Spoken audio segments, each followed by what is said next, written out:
Hey up everybody and welcome back. Well, as you can see today I'm in mufti. That's because the summer's finally arrived here. We've got some decent temperatures but we're still getting torrential rains. So I was out riding yesterday and my woods and hillside and everything got little streams and things. It was a bit muddy. Alright, so topper again because I've received a couple of things and I think we can get so close to it being finished. Did you hear that little beep then? I've got on one of the Trials guys' lists for texts. I hate texts. I find them to be honest, completely infantile. But anyway, since yesterday afternoon I've been getting text after text after text. So where was I? Oh yeah, so I've got a couple of things that I can get this almost done and I want to get it done and out the way. If for no other reason to stop you all insulting the poor little thing and saying how ugly she is. I mean, I'm sure she's aware that she looks like the back end of a bus, but you shouldn't mention it. So anyway, as I say, a couple of things have arrived, so I'm going to show you them, and then basically we're going to do two things. We're going to rebuild the carburetor, and there may be another job which I'm not going to mention yet because I've got to look at it, and I don't want to say I'm going to do it and then make a complete pig's ear of it. So let's have a look at what's arrived.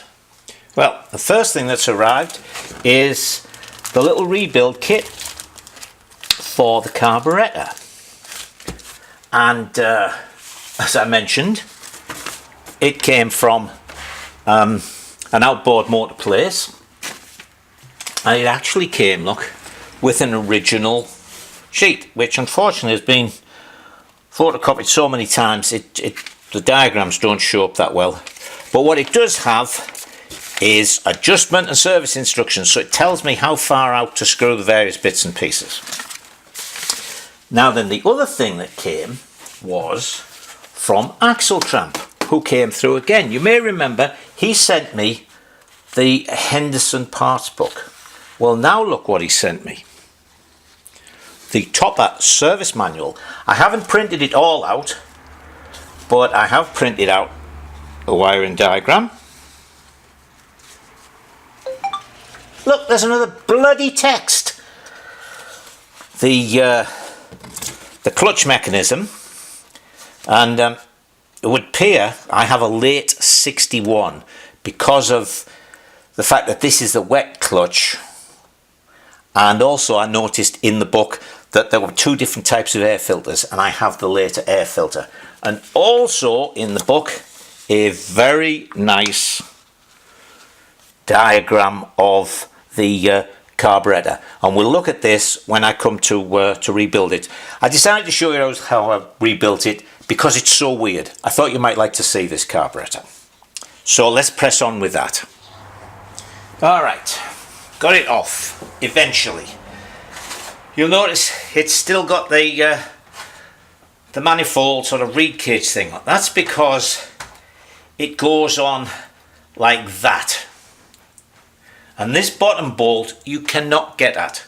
So you can't take the carburetor off here with it on the bike, and you can't really get this off with the fuel tank on. So you've got to take the fuel tank off, then you've got to take this all off in one go.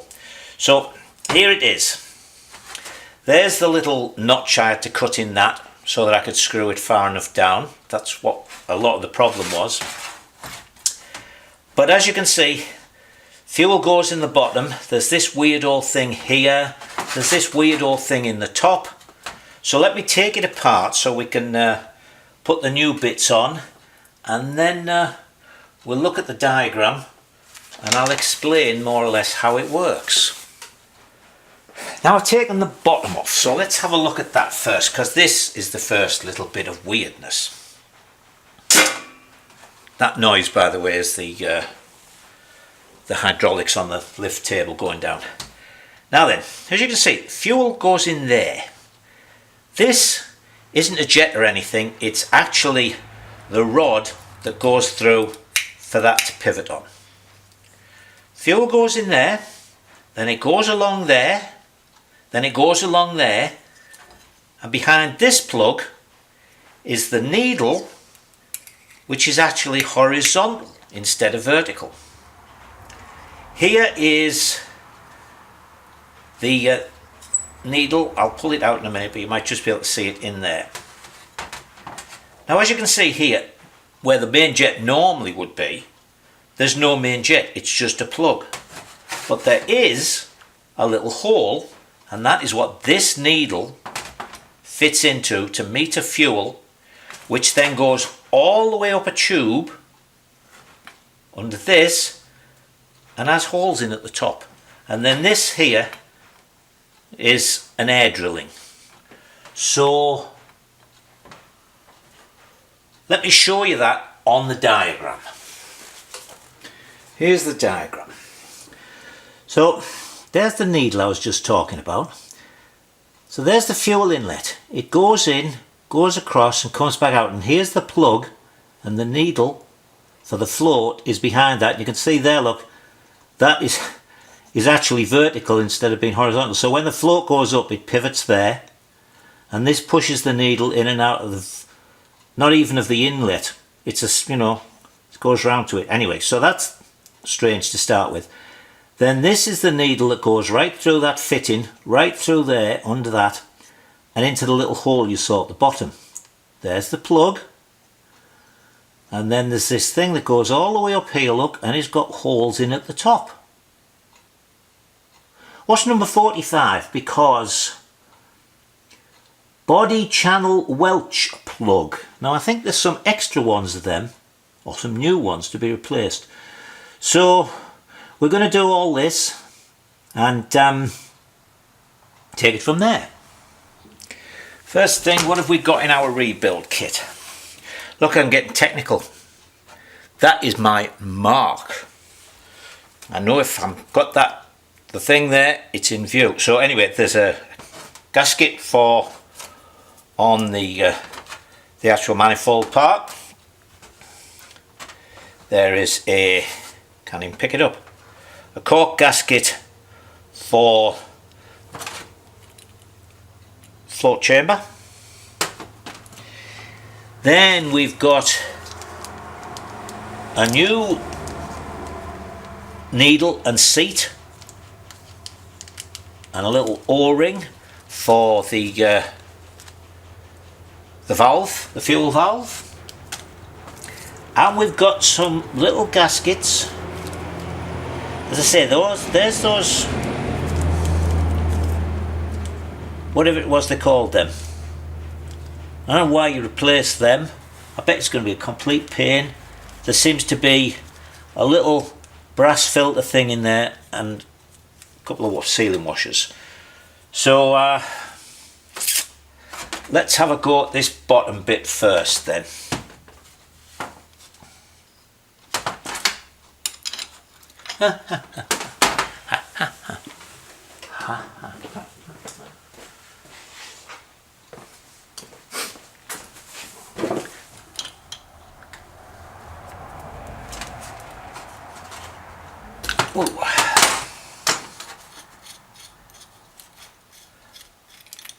Right, there's the needle that I mentioned to you. So it looks as if we've got a new fibre washer for that.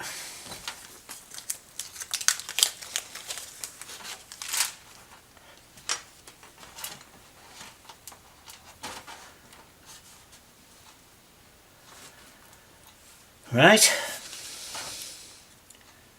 that's going to go in there like so.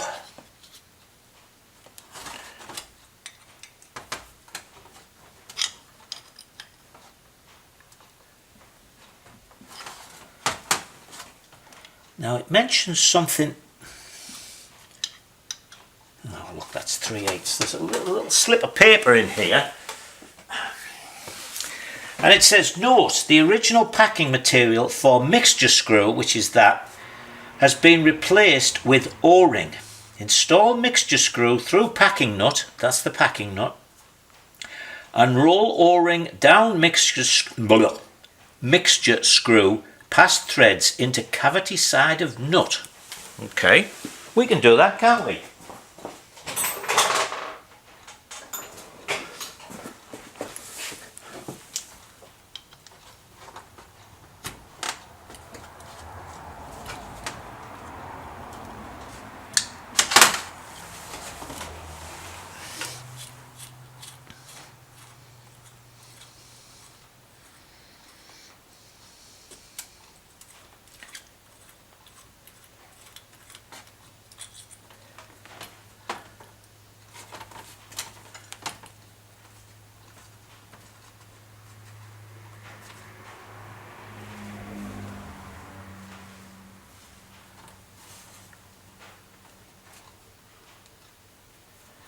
wonder if that's supposed to screw off all the way.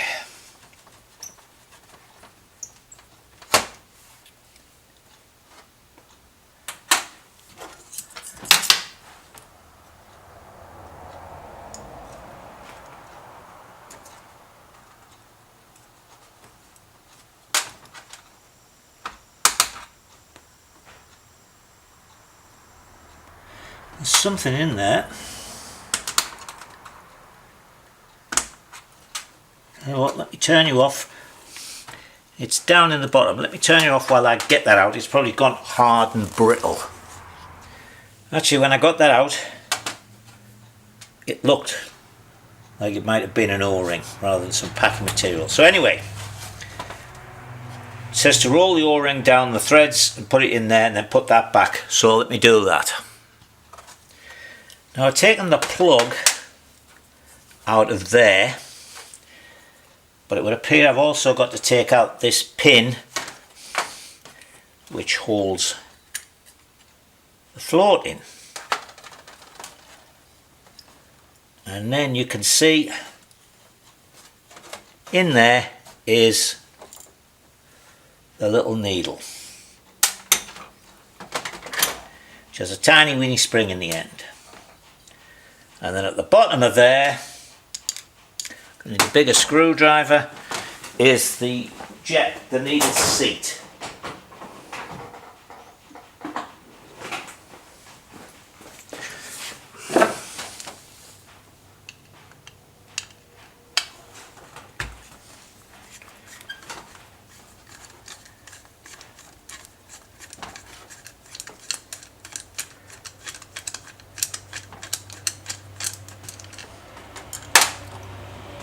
Okay, so there's our needle seat.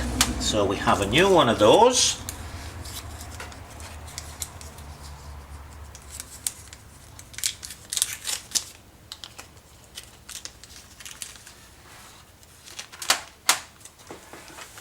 The needle comes with a new little spring.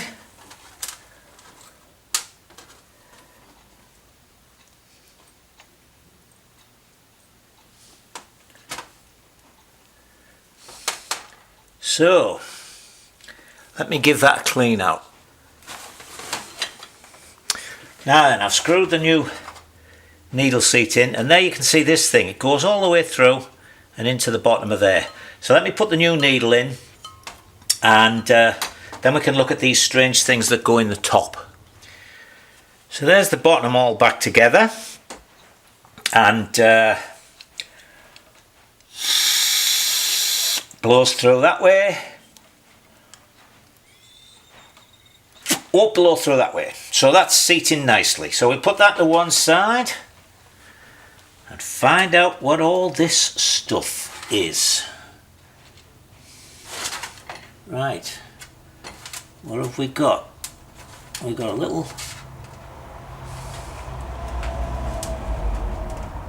filter. I don't know where the hell the filter's supposed to go, unless it was missing in the bottom. I bet it was. And then we've got these tiny little things. So let me have a look at the drawing, the diagram, because I bet you that should go in the bottom somewhere, shouldn't it? Now then, the filter goes in underneath the fuel elbow. So that goes in there. Easier said than done, eh?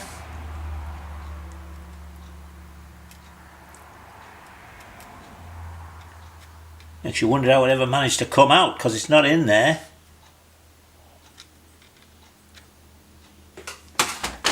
Okay.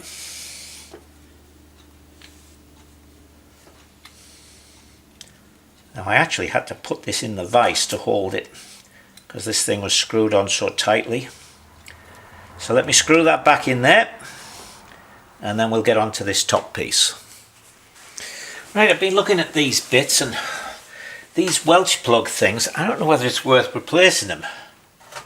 But what I have done is taken out, this is the piece, this is the piece that goes all the way down there. So the fuel, see, it's hollow. Fuel goes all the way up, and the holes are actually right in the top. And that, as I say, goes in there. So there's a brand new little copper washer for that. So we might as well replace that while we've got it out, if I can pick the damn thing up. It goes on there like that. That gets screwed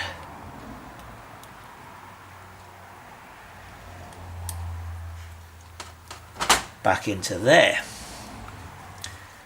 Now then, one thing I've just noticed, again slightly odd, as I say, this is an air screw. So I looked in this end and there's no hole. That's because the hole, you won't be able to see it, the hole actually, instead of coming in, as on most carburetors, actually is inside the choke and goes up. There you go. So as I say, I can't find where these two little, they look more like brass than copper washers go. And as for these plugs, which are just to seal off where the drillings are, there's a big one there, there's a smaller one there. I can't even find a third one.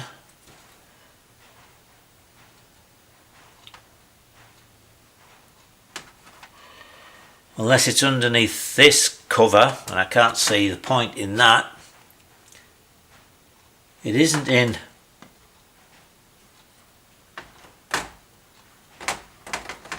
I don't know. Do you know what? I'm not going to put them in. I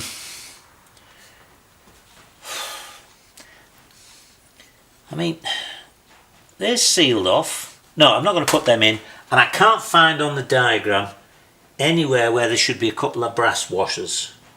So I'm just going to put this back together and we'll put it back on the bike. Here's one more thing. I just checked the instructions about settings and stuff, and there's a section on the float height. So it says you turn it upside down, and then the lowest portion of the float should be, get this, 1/64th of an inch below the flange face. 1/64th. I can just about see it, so I'm assuming that's going to be a 64th. 1/64th. That's like that stupid thing with Triumph front wheels with the offset. It's something stupid like minus the 16th or minus the 32nd. I mean, why couldn't they just make the damn thing level? Let me just check that that's right. Float, 1/64th of an inch. Ridiculous. Alright, let me put this together. Alright, well, as you might notice, there's a little bit of blue smoke. So it does run, but what I've done is I've connected up the wires.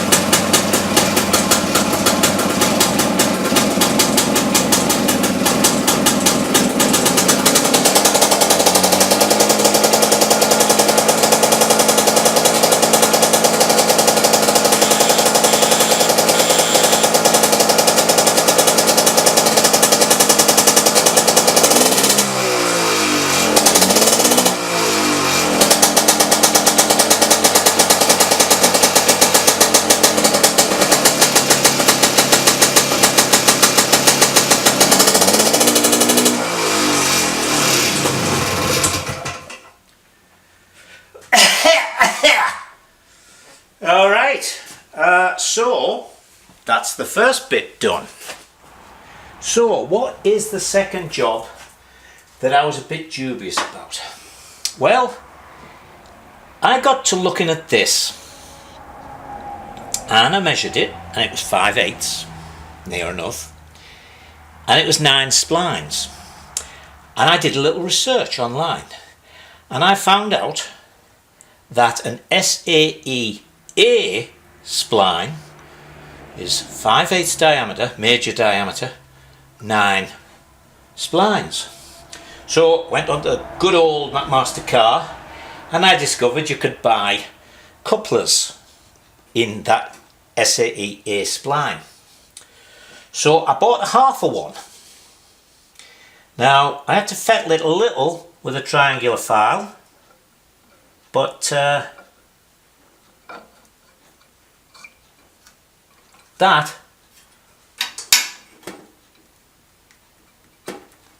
goes nicely on those splines. So what I'm going to do, or I'm going to endeavour to do, is repair this using that as a new centre. So let me bring you in close and probably do a little drawing as well. Alright, now I'm sure you all remember this little thing. This was the bugger that would not come off the spline shafts, and when it finally did, it actually ripped the centre out. So I got to looking at this and thought, you know, maybe I can do a repair. Well, the first thing I found was that when I'd used the 3-leg puller, I'd twisted it a little bit so it wouldn't slide on the 3 guides. So I put it in the press and sort of propped up each corner, and then using the press I managed to get it back straight. So now it does slide nice and easily on those 3. Then I had to think of a way of getting these splines in.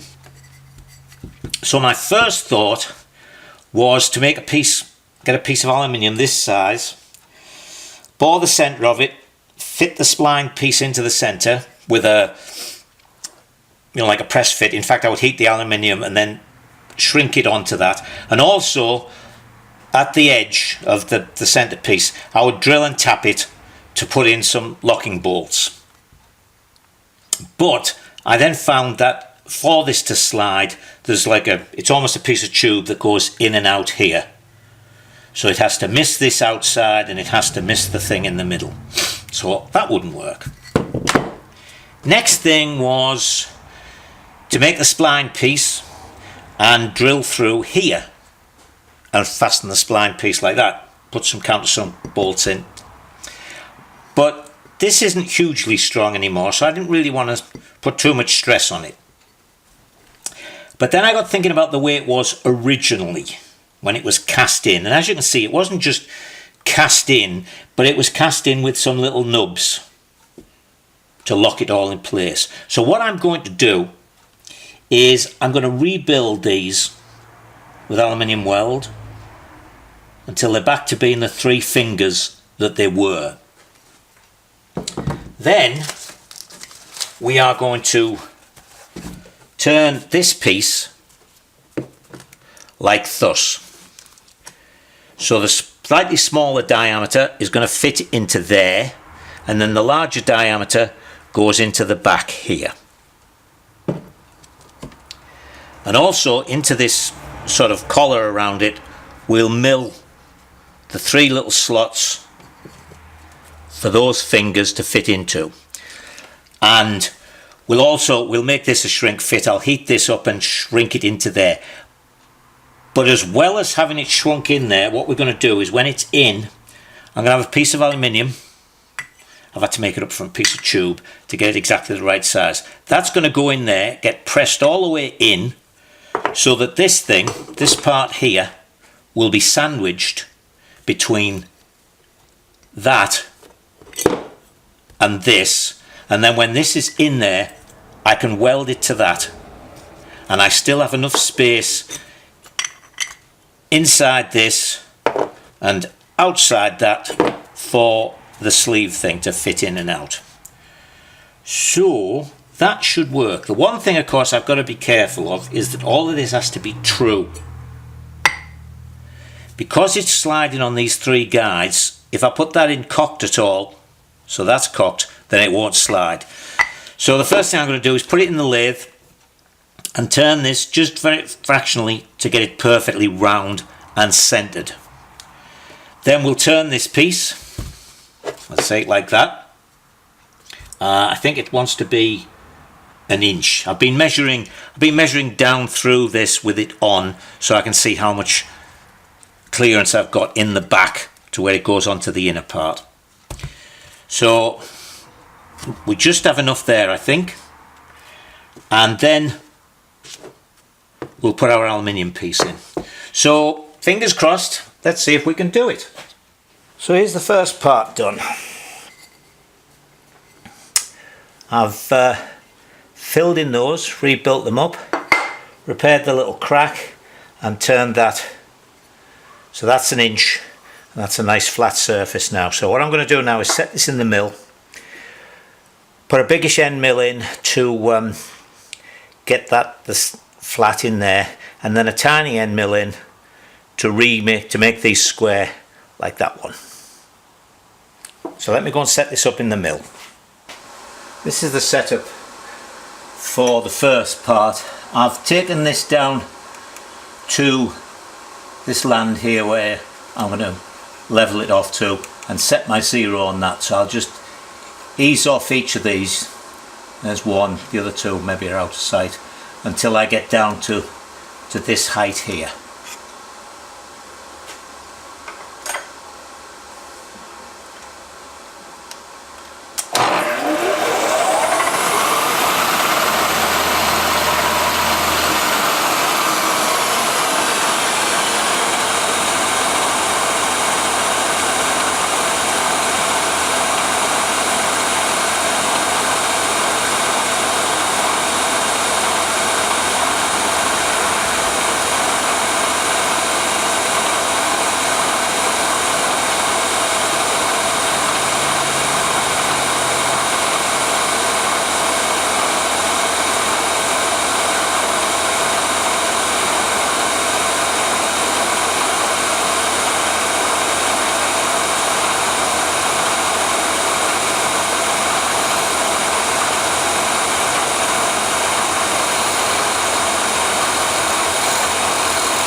Down to zero.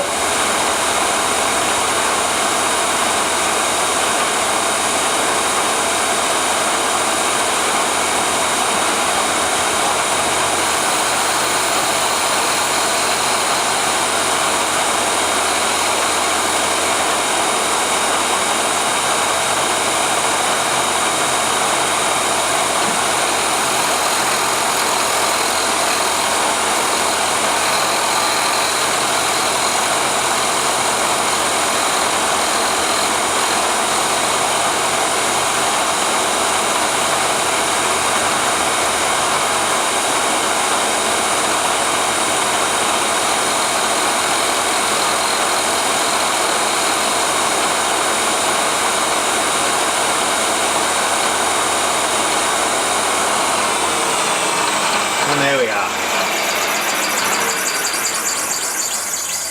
So I'll finish tidying that up and then I'll put the small mill in and do the sides. So there it is, done.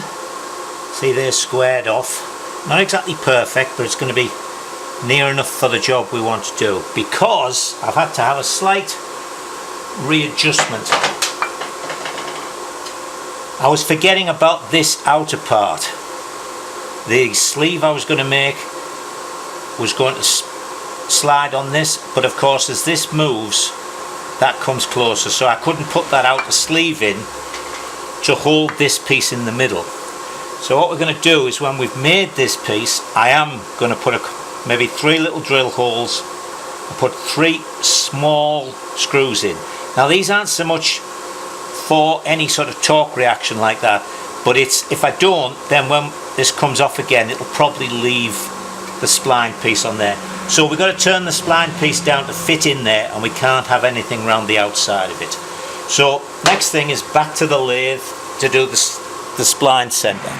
So here is the new drawing, because now we need the small diameter here that's going to be pressed in, then the wider piece where our notches are going to be, and then the rest of it has to be small enough to fit inside the that sort of tubular piece.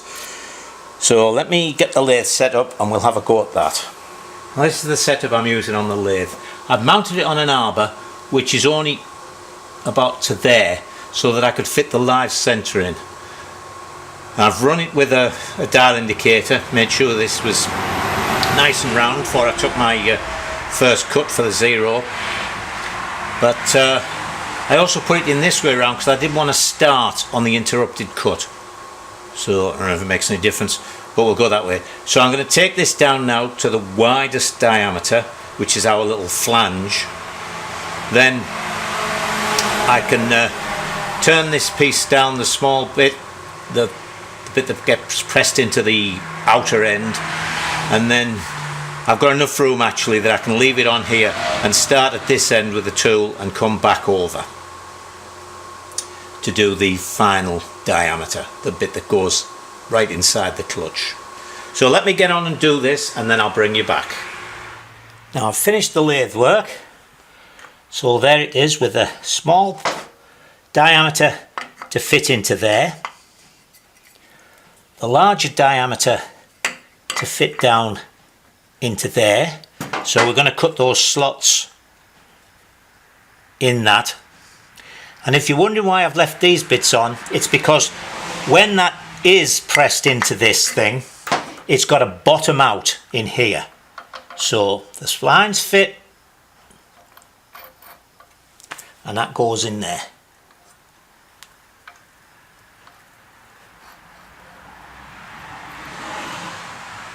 And that can bottom out in that.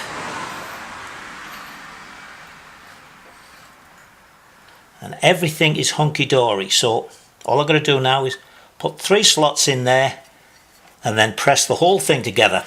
Then, as I say, what I'm going to do then is drill 3 holes and put 3 very small screws which will go right into the solid part of this. And I think that for a Harley topper will actually be a good enough repair. It's a pity about that, but I don't think it's going to affect anything. So quite pleased with that. In fact, it actually fits in the hole and everything. Bottoms out. By the drawing, it's not supposed to touch this. It's supposed to bottom out on the middle bit. Very good. I'll tell you what, it sounds like dinner time to me. So that'll be it for the day. So tomorrow we'll come in and make some slots. Now I just had a thought this morning. Oh, by the way, yes, it's the next day. I was just sitting there with my little bowl of mini shredded wheat, because you've got to be regular, you know. And it suddenly struck me that when I stick this thing in here, the splines have got to be right, because the splines have been there, to get on these 3 sliders. And I thought, damn, this is going to be technical, getting that all lined up. And then I thought to myself, no, you dummy, because this moves. So, I am popular this morning. I'll be back in a moment. You know, that showed up as a local number, but nobody answered. It's another one of these. Do they do that in the UK? What they can do now, these telephone selling people, is actually sort of by a local telephone number. So when you look, it looks as if it's somebody from your area that's phoning you. And it's not. So what was I saying? Oh yes, I was thinking to myself that when I cut these out, it would have to match up with these. But of course, that's not the case because they aren't on a spline. So everything's all right. But for a moment there, I thought, oh, damn, that's going to be difficult. But it isn't. So I'll show you how I'm going to transfer those things to this. Right, now the templates I made for this are a little bit like a mould because I had to make a sort of male and female. So the first one I made was the male one, which goes in there like that. And because these three tangs aren't the same size, I marked one. Now also, you notice this says inside. That's because when I cut the other side, it's going to be the other way around. So there's the male one for there. Then from that, I made a female one, which is actually that. So I marked it up. There we go. See, that's looking at it from the bottom. This was looking at it from the top. Now we're looking at it from the bottom. So I make my bottom one, and then when I put that on there, we know it's going to match up right, or at least it should do. So now I can mark the flange there and mill those pieces out. So let's get it marked and get it put in the mill. Right, so I put the slots in, as you can see. So I've got the casing in the oven warming up. So let's give that a few minutes and then we'll press it in. Should be hot enough by now.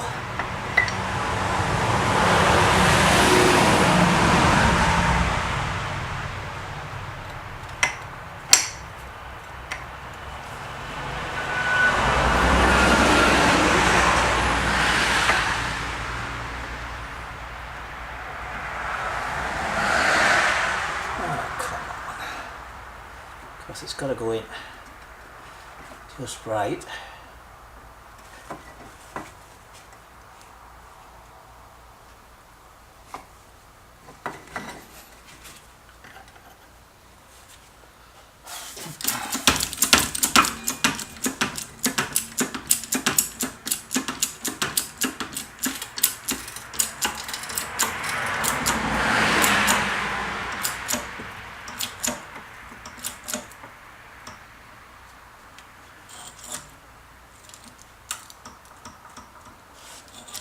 Okay, take the majority of the pressure off. Just leave a little bit on to hold it in place while it cools. Alright. Okay, I've taken it out of the press. So the next thing is to see whether all these machine surfaces are true to each other. So that goes on there.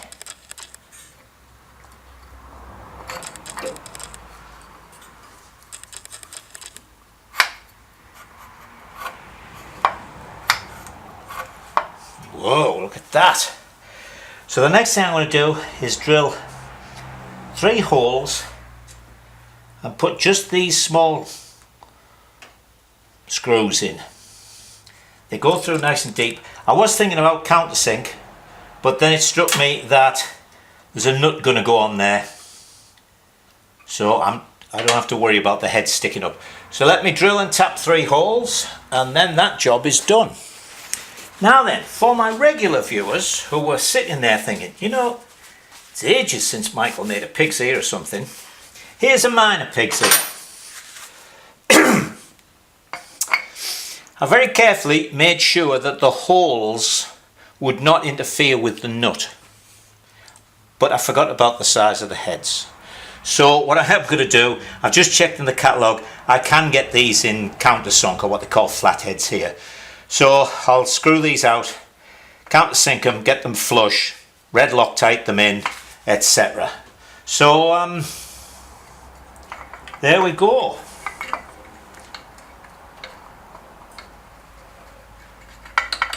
There we go, he says. There we go. That pushes on and it gets tighter as it goes on, which is nice. Put our nut on. There you go, see, that's far enough for the nut to go on.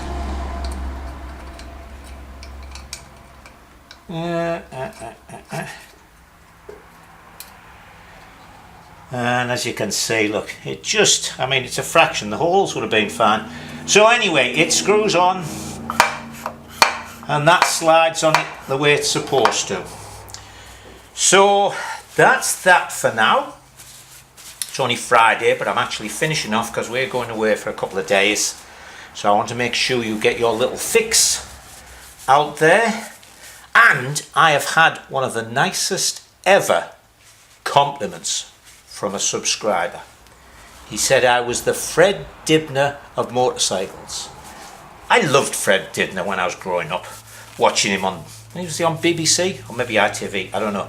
I still don't, I get sort of dizzy when I go to the top of a step ladder, how he could climb up those chimneys and stop and stick his leg through a rung to light a cigarette and then pull another ladder up and just tie it with rope. So anyway, of course I can't remember who was said it, but thank you very much, the Fred Dibner of motorcycles. So, until we meet again, go off and enjoy yourselves.